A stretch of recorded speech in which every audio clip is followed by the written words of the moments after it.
प्राथमिक शाळेमध्ये शिक्षक होण्याची लाट होती, डीएड करायचं आणि शिक्षक व्हायचं अशी लाट होती. शिक्षक होण्याची लाट होती, मग शिक्षकांची लाट गेली, मग डॉक्टर, इंजिनियर्स आणि वकील होण्याची लाट आली. मग ती लाट संपली किंवा ती अजूनही आहे.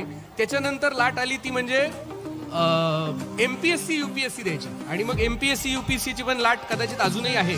आणि त्याच्यातच मध्ये कुठेतरी सॉफ्टवेअर इंजिनियरची लाट आली 2000 मध्ये.